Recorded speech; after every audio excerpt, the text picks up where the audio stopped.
Welcome back to the Lords of Lore podcast. I'm Matt. I'm also Matt. Right. Oh my gosh, what's happening here? The Matt, welcome to the chaos. show. Thank you so much for having me on the Yeah, show. I'm excited to get into it with you. We're obviously talking about Oh yeah. episodes 7 through 9 of the Legend of Vox Machina. Cam wasn't able to make it, but we have a great replacement. So before we get into these episodes, why don't you tell me a little bit about what's your relationship with Critical Role prior to this show? So listening to your guys' episodes earlier today, you guys were talking about how Cam is a psychopath for doing like partial listens for each campaign, basically. Yeah. I have watched even less Critical Role. Like Wow. I watched maybe 2 episodes of the first campaign, this Vox Machina. I don't remember any of what I listened to whatsoever. Not a clue. So basically the show itself, completely fresh for me. Yeah, new territory. Yeah, I listened to about 20-ish episodes of season 2. And that does kind of play a little bit into my view of the first show of this season. Mm-hmm. And I think I'm about like 5 or 6 episodes into season 3. So okay, you're like Cam in that. Yeah, you won't finish. I've not finished any of them. Yeah, pretty much. Yeah, I'm like I can't talk so much because like I started 30 episodes of the second campaign and then went back and watched all of the first one, which took more than a week. So yeah, like I kind of tried to do that where I started on the second campaign because it was the one that was still running, and then I realized like I should probably try and start. It's all in the same world. Like I should start from the beginning of it, and I just fell off from that one really, really quickly. Yeah, and from there, I was just like, I mean, season 2's got so many episodes, man. Yeah. Catching up is so hard. It is a lot of commitment, which I think speaks to like how much people enjoy the show, like that everyone's willing to spend 4 hours of their week, just staying in touch with the show, and then thousands of hours if you're like me and you've seen hundreds of these shows. But yeah, let's get into these episodes of the animated show. So you're coming in sort of blind to the events of the first campaign. So what have your thoughts been, I guess, 6 episodes in so far? So in your first episode, Cam was talking about he had friends that like felt like they were missing something. I was those friends. Okay. I was that person. I was like, because it felt like it wasn't bad. It just felt like I was jumping into a pre-organized D&D party as like a new player almost. Right. And the rest of the party had already been going on for a while, and I was just brand new. But as the show's gone on, it's definitely grown stronger for me. Like not being able to know everyone's backstory is like a classic D&D thing. Exactly. Yeah. And easily one of my favorite characters so far has been Percy, because we're showing his backstory. It's growing more and more as the show is going on. Like last week's episodes really took it up a notch for me. The introduction of the Briarwoods is really, really cool. And not knowing how any of that stuff gets resolved is really, really, really cool for me. I mean, yeah, this last 3 episodes was crazy. Yeah, like, I almost envy you that you don't know how things end. Like there have been like pretty minor changes, I would say, and like you got to remove some fluff and like stuff like that. But there's been some like convenient changes that like, oh, it makes more sense if this character does this or that. But I know sort of what happens and then where it leads. So like I envy you. Like I always say, like people ask me like, which order should I watch Star Wars? I'm like, I'm always jealous. I'm like, I wish I could watch Star Wars again for the first time. But that's really cool that like you're sort of coming into it like with fresh eyes, and that you're meeting these characters for the first time essentially. So Percy is a favorite then. Yeah, for sure. I mean, like I'm a sucker for the like low-key edgy characters. Percy is like kind of riding that line really nicely for me, where I mean, like just to jump straight into it, the Anders death scene. Oh my god. Yeah. Oh my god. Like so satisfying, so badass. Like after the absolute fucking like chaos of that fight when Grog gets charmed and attacks the party is like, holy fuck, that was crazy. I mean, just these last 3 episodes have been definitely raising the stakes. And I think one of the biggest positives I can give it is that taking a step back and looking at it as like a D&D campaign, obviously there's more fluff involved than what we see in the show, because a campaign, I mean, we both know you don't get that much streamlined campaign game ever in any session of D&D. There's always going to be tangents somewhere, but like taking a step back and looking at it, I can go, damn, this would have been a crazy situation to play through as a player in a session. Like just the storytelling, the stakes, the fact that it feels like the party doesn't really get a break too much from stuff. Like it just continuously gets like, oh, they're in the city, shit's bad, giants attack the resistance, just bang, bang, bang, bang, like stuff is going on.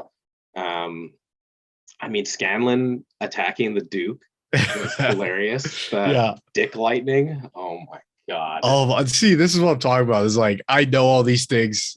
And like seeing it on like in this animated format for me is like really cool, because it's like it's not a word. It's what you like hope a D&D session feels like at the end of the day, right? So then it's like when I, having watched the game and then seeing how it plays out on screen, I'm like, yes. Like it's almost like when we're playing D&D, we're trying to like emulate, movies or shows or stuff or books that we've read and bring it into like this new medium of like letting the dice tell the story type of thing.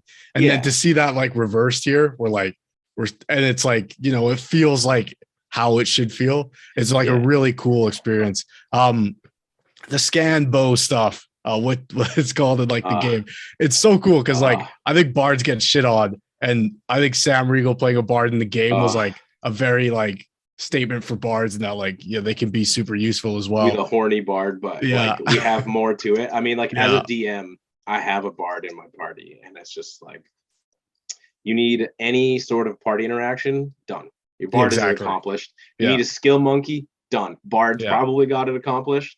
I mean, they're super badass. Sam does a great job with all of the voice acting for everything. I didn't realize that he was such a good singer. I know I've seen some of the ad reads he's done for the actual like in-person sessions and stuff. And I'm always like, damn, Sam, you're pretty talented. And then I listen to him do the actual singing, and I'm like, holy shit. Oh, yeah. What? Yeah.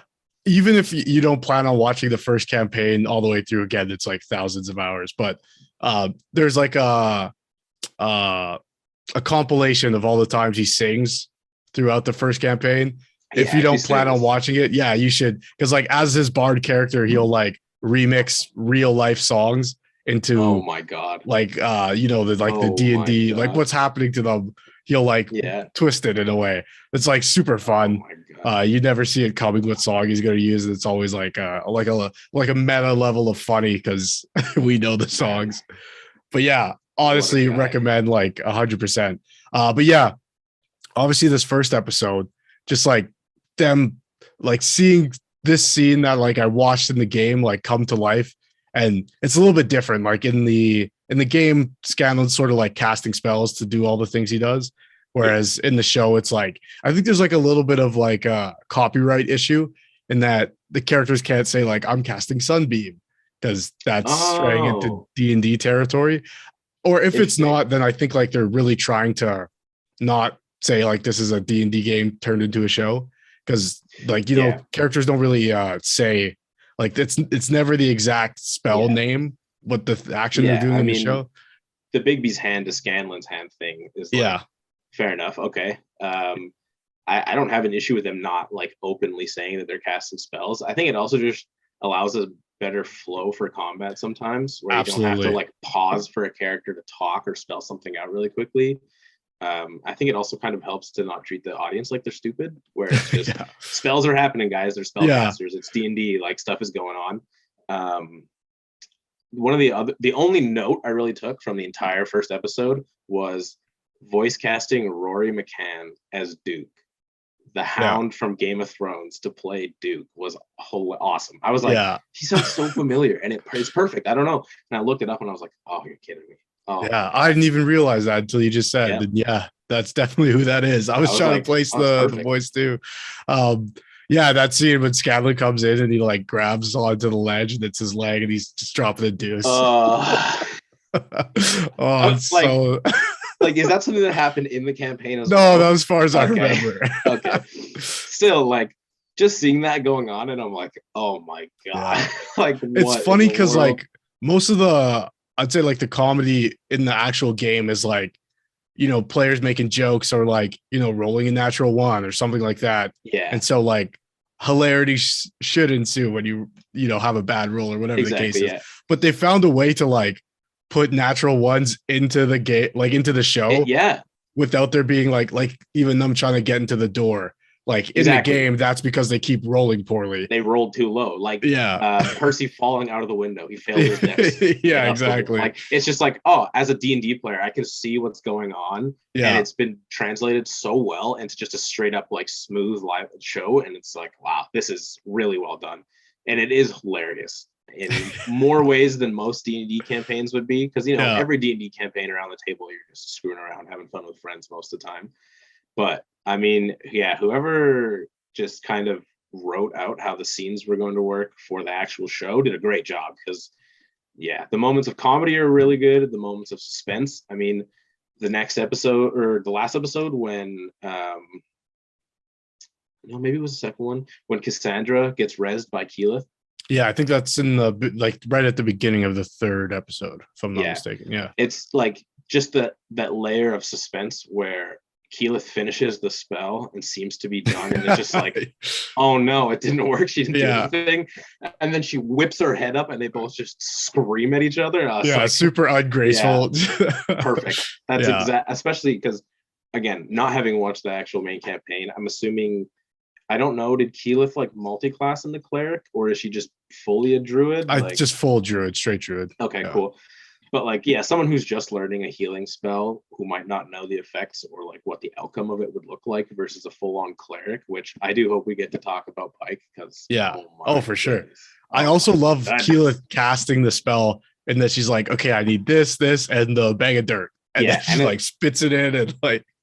I mean, as soon as she said the bag of dirt, I was like, that's not dirt. That's probably shit, isn't it? And it absolutely looked like it. And I was like, that sounds like, I mean, classic D&D druid stuff casting requirements. Like, it was great. I love that. Let's talk about Pike. So in the game, and obviously for someone like you who hasn't watched this part of the game, it's like Ashley is constantly leaving the show because she has filming to do on like a show she's working on. So then we get like these sort of, I wouldn't say like awkward, but there's parts where like Pike can't be in the story because it doesn't make sense because Ashley's not there. And then we get some times where like Pike the character is there but Ashley's not, and it's just a little bit I don't know, like it's sad because like you'd like both the character and the person to be there. But this was like one of the rare times where Ashley actually like Skyped in. And so there was like oh my so like the astral projection thing was like, oh my god, I'm pretty sure it was in this one she Skyped in or happened to be in town or whatever the case was. So but Pike wasn't with them, so then Ashley's here, so we want Ashley to be in the game, so astral projection. And like to see, but amazing. as the viewer, like we don't get to, like while watching the game, we don't get to know like what Pike's doing while all of this is going on. She just sort of shows up. And we're stoked because like we want to see Ashley and Pike, but like it's never really explained. So to see like her dealing with like the inner turmoil and like having to choose a path and stuff, and having to admit to herself that like she severed the connection, all that stuff leading towards like, because I know the astral projection's coming, and I'm just like, oh, this is such a beautiful way to like build into that. Man, what were your thoughts? I mean, it was crazy. Like, I love clerics just as a class. They're so cool. And I was a bit kind of met on Pike when we first see her. Because again, it's like you see her right off the bat and it's almost immediate that her connection isn't really great. And it's like, I don't really know why it's like this. Right. Her relationship with Grog was really, really cute. A huge fan of that. But her working through it at her temple was really fun to see. And I know Cam had told me about like how Ashley wasn't always there, so sometimes they just couldn't have Pike be there, but they were gonna like actively work on her storyline for the show. I mean, that astral projection scene was amazing. Like super cool. So cool. It was the way like, it splits the giant in half. Oh man. It was just cool. Like I was thinking in my head, I was like, man, you're fighting all this undead and your cleric isn't here. Like that is so unlucky. Unfortunate. And then boom, just Yeah. like Thor in Infinity War type vibe. Oh, totally. Slams down and just cleans house, and all of a sudden, like she blesses everybody's weapons and stuff, and I'm like, oh man. You know what? Now that you mention it, I didn't even think of that moment as like a turn undead moment. It totally is. Like high level turn undead. Yeah. Fucking hell. That's and I was like, sick. holy shit, this is amazing. Yeah. And it just, again, it's like testament to the show writers that they managed to like really almost gracefully show you D&D mechanics in a not live action, but like a more narrative show. Mm-hmm. So I mean, yeah, just that entire scene was really, really amazing. Yeah, I don't even have much else to say. It's just amazing. It's so cool. Yeah, I love even like the undead. Like, there was sort of like a blend between like the hand drawn stuff and like the CGI, which I thought was like pretty seamless. I think I usually pick up on that stuff pretty quickly, but I think like the shading and sort of like the lighting techniques in the show are done pretty well. Where like it's very like I don't feel like breaking the fourth wall and like, oh, that was animated. It just feels like smooth and fluid. But I thought the undead were like super like terrifying. They were terrifying. They absolutely were. I mean, the sheer number of them, the way that they like sounded, the giants were terrifying. Like I'm a big anime fan and I like a lot of mecha anime, so I'm very used to a lot of like CG that's not well used. CG that could like be well used. And I thought this was fine CG. I mean, like the expectation for studios to hand draw everything in a massive horde of moving characters is ridiculous. Like it's so much. It's so hard to get all that done. So I didn't mind the CG. It made sense for a large scene like this, and when they needed it to be hand drawn, they were hand drawn. So no complaints in that. I'm like really, really excited to see where it goes from here. Obviously the Briarwoods are doing some shit. Like oh my gosh, I keep forgetting you're not aware. Yeah, I don't know any of this stuff. Yeah. So it's like the Briarwoods, they seem really, really amazing, and I'm really glad that Matt gets to voice Silas. I think Cam has told me that that's one of Matt's like favorite NPCs or villains that he's ever made. Yes. Role. And I love that Silas is almost like unaware of what's going on as well. It seems Delilah is completely aware. Oh yeah, so we also get the flashback Delilah finding that book. Right. And as viewers of the show, like we don't get that for a while until, Vox Machina starts asking questions like who these people are. And so we never really see it. We just get told like there was, this woman who her husband was sick, and then she started like looking up weird sort of magic. And I think she was part of the same organization that Allura that we see in the previous episodes. They're part of the same sort of organization. And then this woman, Delilah, like goes rogue, and people think she's dead or like haven't heard from her or like whatever the case is. But then to actually get to see like, she was trying to save her husband type of thing. And that's where things went awry. It makes them like it's like, I get why you did this. You've done some pretty awful things, but I kind of get it. It's your loved one. Yeah. I know listening to you guys' past pods, you more like name dropped the whispered ones, which Delilah brings up in this episode. And again, as someone who doesn't know what's going on, I'm like, who the fuck are the whispered ones? Who is this person? This is it feels like a vampire lord entity type thing. Because I mean, the big giveaway for me was as soon as she did this ritual, Silas doesn't show up in the mirror anymore. Oh, that was so awesome. I love it. And I was like, damn, cool, okay. And she like seemed a little bit shocked for like half a second, and then she was like, fuck it, we're good here. Like this is fine. And that was really, really, really cool. I do like that they're setting up more, which I'm assuming will be like longer plot threads. I can't imagine that the whispered one is something that gets dealt with in the next 3 episodes. So what I will say, because I don't want to spoil this for you, is that there might be a little bit more insight into what Delilah and Silas are doing in the next couple episodes, but finding out sort of those bigger questions will come probably later on. I'm suspecting those things might show up at the end of season 2. We might get a hint of what's coming at the end of season 2. Because I think season 2 will mostly be something else. I won't spoil that for you either. Yeah, fair. I mean, I know you guys also mentioned like the con mage something. The Chroma Conclave. That's the one. The Chroma Conclave. That seems like a Tiamat related kind of like thing. I would say if you're a D&D player and that was your first guess, that's a pretty good guess, but not quite.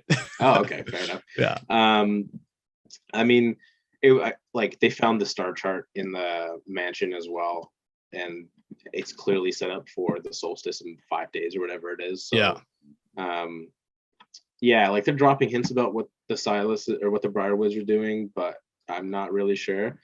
I'll be honest, like Cassandra, for some reason, I just don't really trust entirely. Why is that? Like, just because she's been with the Briarwoods for so long. Like, I'm sure she doesn't like the Briarwoods that much. But I mean, look, you have someone who's pretty clearly a vampire in Silas. And then you have this girl who Percy thought died and is back. Oh. And it's like, is that a thing? Is it not a thing? Am I reading too much into stuff? I don't know. Well, I mean, yeah, and to your point, we see Delilah sort of bring back Silas by some weird magic. Yeah. So who's to say that's not possible with Cassandra? Yeah.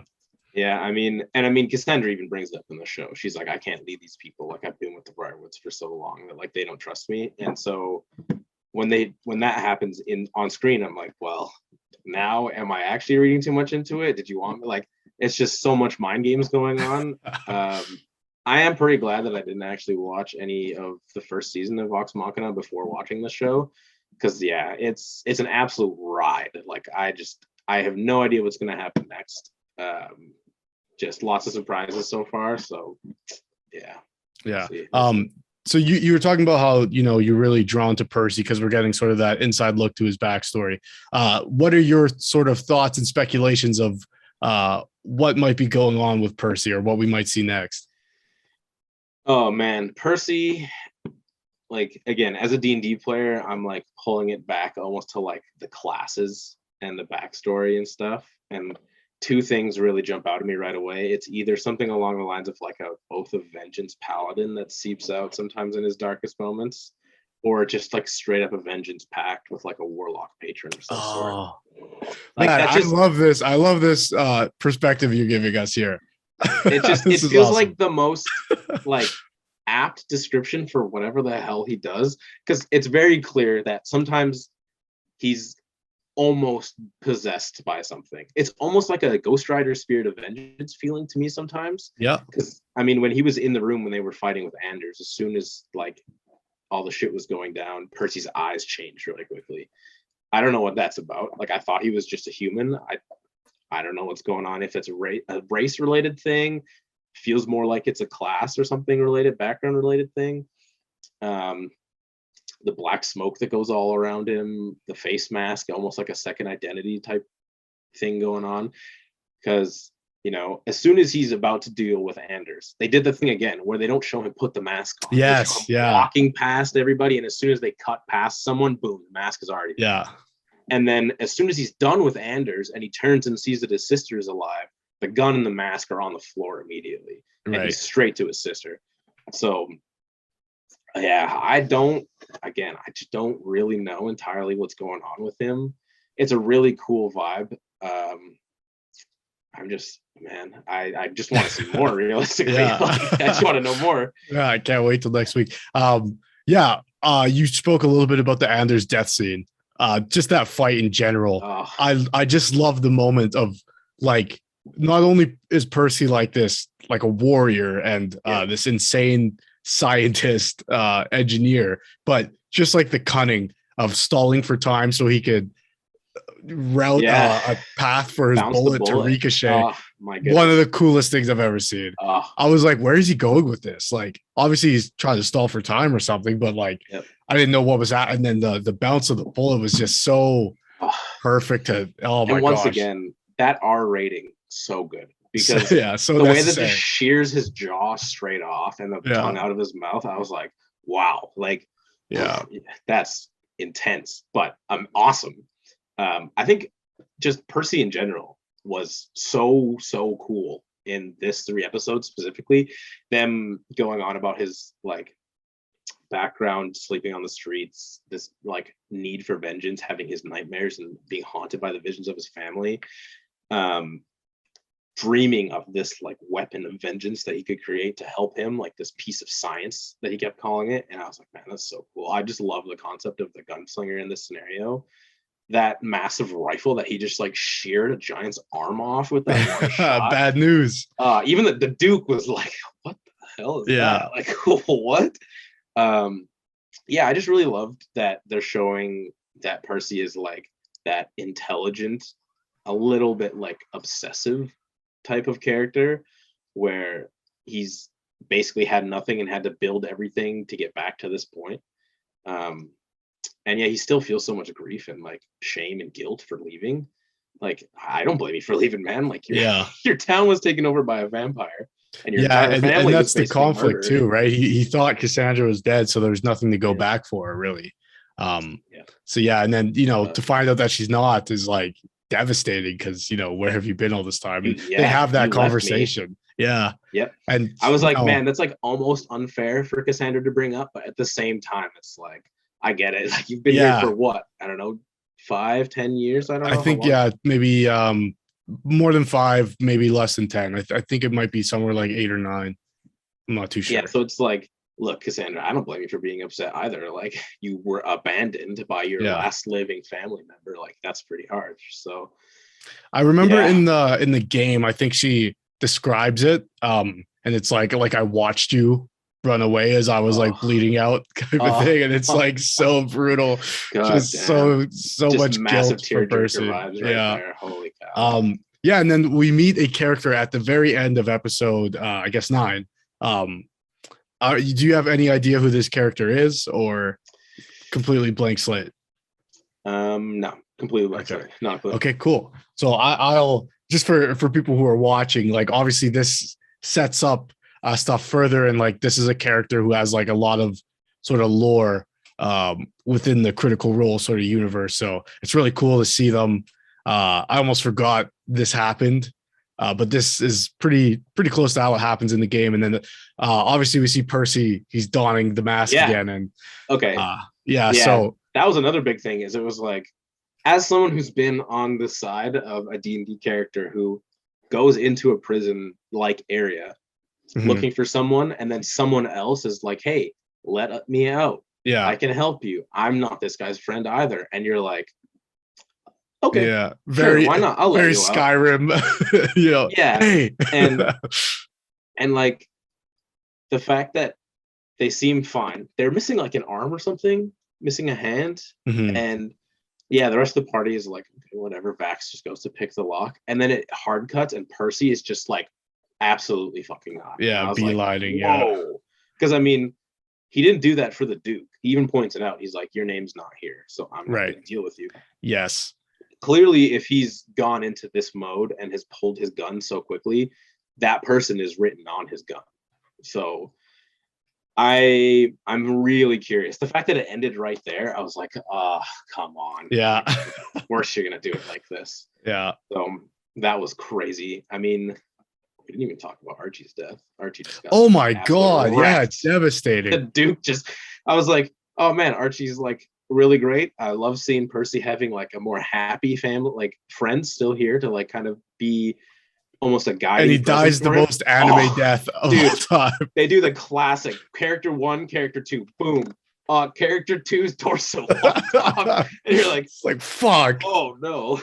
I love it because like, at first it's just like, they clash swords and go their separate ways. And then when the camera hangs like a second too long, you're like, oh, you're like, oh no. Oh man. Yep. I didn't expect it to be so fast. Yeah. I was like, we'll have a fight. It'll be cool. And then instead they're like, no. This wasn't a fight. Brutal. And I was like, oh, that's hard to watch. Poor Percy, man. Like, yeah. And it's just like, it's just his lot in life to have to watch us. So, you can whatever he's happening to him, again, I won't spoil, when he's getting that smoke in those eyes, like it's very valid when you see like how his life plays out. Like, it's just terrible. His hate for the Briarwoods, 100%. Yeah. Like, I understand it. I support you 100% in all the low-key terrible things that you're kind of doing to get to this point, but like, I don't blame you. You're a driven guy. This was like the one thing keeping you alive basically for years on the streets. And the fact that you come back to your hometown, it's in ruins. You finally see your friend alive, gets killed in front of your eyes. Find out your sister's still alive. She kind of holds a little grudge against you because you just abandoned her. And it's like, right. Poor person. Yeah, nothing can go right. There is one part that's different from the game that I wish was the same. So Keeper Yenin in the game was actually like a man. And it's sort of gender swapped for the show, which is not problematic at all. I think it was actually cool. And I like the voice actor who's playing Keeper Yenin. But throughout the game up until this point, you know, there's like this running joke of Percy having like this long ass name. I always fuck it up, but Percival von Musky Kowalski Dorolo the Third or whatever. Frederick Stein's in there somewhere. Yeah, and so he always says it over and over, like when he introduces himself, and people are like, "Oh, like you're exhausting," type of thing. But there's a point where the resistance is about to go fight the undead or to storm the castle or what we see them doing, and where Percy gives the speech in the show, it's actually like there's a moment between, you know, the resistance and Keeper Yenin where Keeper Yenin like recites his full name and everyone's like, oh shit, like Percy's back. And it's like a really cool moment from like Matt, who you know, made the effort of writing down Percy's, you know, 6 names or whatever. And it's like such a, I remember like at the table, it was just like such a like, oh shit moment. So like, I wish we would have got here, but I get it why for like, because we didn't have enough time to sort of set that up in the show. Like, I think this might be the first time he says his full name. So I think like, what was your experience like hearing that speech? Were you sort of like, oh shit? Or what are your thoughts there? It was a bit like Percy finally doing what needed to be done. What you described, I think, would have been more badass. Like Percy having this like discussion with his friends and like turning around, finally accepting that he has to step up, and then Keeper Yenin just like, I present to the resistance, like, and then rattles off all of his names, would have been like, damn, that's cool. Yeah, because it's like in the game, it's sort of like Keeper Yenin was like a very close family like friend or like a part of the family unit type of thing. So it was like an Alfred Batman situation where it was like, exactly, you know, you looked at him like sort of like a father figure type of thing, and it was like he recites his whole name. It's like a really cool moment I wish we would have seen here. Yeah, because they like, he mentions how Keeper Yenin is like this important person in the village or in this town who like they can go to, and she will give them refuge and whatnot. And it's like, okay, so clearly there's a family connection between the two. Yeah, like, you have a prior relationship, and then like that would have been really, really, really cool for the payoff. But if you don't have the time to set it up, I get it. And I mean, it just adds more weight to Percival stepping up and doing it himself, where he announces his own return. So yeah, I mean, it was cool. Now I'll think about the other option. I might just go and watch that. Yeah, go watch that instead, scene, actually. But yeah, I mean, again, that entire fight scene at the tree was crazy. So cool. I just love, like, you know, you think they're down and out, and then Pike comes in with the fucking turn undead. So good. Yeah. Last question for you here. Now seeing the show, like I'm a person where if I know a movie's coming out that's an adaptation of a book, I won't read the book. I'll see the movie, and if I like the movie, I'll go and get like more out of the book because it's always, you know, jam packed in there. So now that you've seen the show, do you feel like you want to watch the game, or are you sort of like, eh? Yeah, I'm quite a bit like you. Like, I did the same thing with the Hunger Games. I think is that when the first movie came out when I was in high school, I was like, oh, this is pretty cool. Yeah. And then I went and read all of the books pretty quickly after that. So I think this would definitely be something where I'd be like, yeah, this was really, really awesome. I would definitely try and find out more about it. I know that there's a lot from the first campaign that they're going to end up changing, because I know that there's already a character that they don't have in the show that was present for parts of the campaign, at least. Tiberius, Yeah, whatever his name was. Yeah, so like by the time we're seeing what we're seeing now, so like the first few episodes we've seen in this show, Tiberius probably would have been included in those stories, but for most of the Briarwood stuff, is around the time where Tiberius was no longer part of the show. So, yeah, so what we're seeing, like I think from episode 3 and on of this show is pretty much accurate, but there are small changes that are like, you know, for pacing and fluidity and stuff. So yeah, I mean, I'm trying to catch up on season 3 just so that I like don't fall massively behind. Yeah, but again, like how many episodes are there for season 1? I think in season 1 there's like 120 ish. Okay, that's not as bad as season 2, at least with like the 210 or whatever the hell we get to. Oh, is it that long? I think it was at least upwards of 170 episodes for season 2. Oh wow, so, yeah, that's so many. But I think I'll definitely try and like catch more of the original Vox Machina campaign sessions now. Yeah, right on. Well, thanks for coming and doing the show with me. Yeah, no problem. Thank you for having me on. Yeah, absolutely. If people want to talk to you about D&D or Critical Role or any of the sort, are you online at all? Not really, no. Pretty under the radar social network presence, I have to say. Well, if you guys have any comments or things for Matt, just leave them in the comments here below. Catch this main show of this podcast every Tuesday. And you can catch up reviews for the Legend of Vox Machina on Friday or Saturday or whenever they go up. We don't really know right now. So, yeah, as always, thanks for watching. I'm Matt. This is also Matt, and we are the Lords of Lore. Thank you.